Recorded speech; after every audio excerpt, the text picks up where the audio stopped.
ಕಾಂಗ್ರೆಸ್ ಸರ್ಕಾರ ಬಡವರಿಗೆ, ಶೋಷಿತರಿಗೆ, ಮಹಿಳೆಯರಿಗೆ ಸಬಲೀಕರಣ ಮಾಡಿದೆ.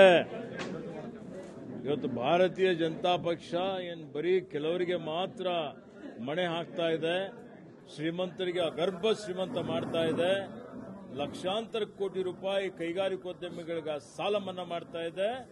ನಾವು ಬಡವರಿಗೆ ಹಣ ಕೊಡ್ತಾ ಇದ್ದೇವೆ, ಗ್ಯಾರಂಟಿ ಕೊಡ್ತಾ ಇದ್ದೇವೆ, ಆತ್ಮಾವಲೋಕನ ಮಾಡಿಕೊಳ್ಳಲಿ. ಈಗ ನೀವೇ ನೋಡ್ತಾ ಇದ್ದೀರಿ, ನೂರಾರು ಕೋಟಿ, ಸಾವಿರ ಕೋಟಿ ಅಭಿವೃದ್ಧಿ ಯೋಜನೆ ನಾನೇ ಘೋಷಣೆ ಮಾಡಿದ್ದೇನೆ. ಅವ್ರು ಸುಳ್ಳು ಹೇಳ್ತಾ ಇದ್ದಾರಾ? ಇಲ್ಲ.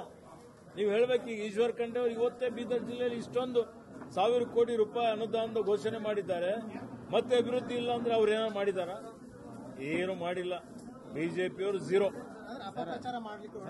ಎಲ್ಲ ಸುಳ್ಳು, ಅಪಪ್ರಚಾರ, ಮೋಸ, ವಂಚನೆ, ಅದು ಬಿಟ್ಟರೆ ಏನಾರ ಬರ್ತದ ಅವರಿಗೆ? ಏನು ಬರಲ್ಲ.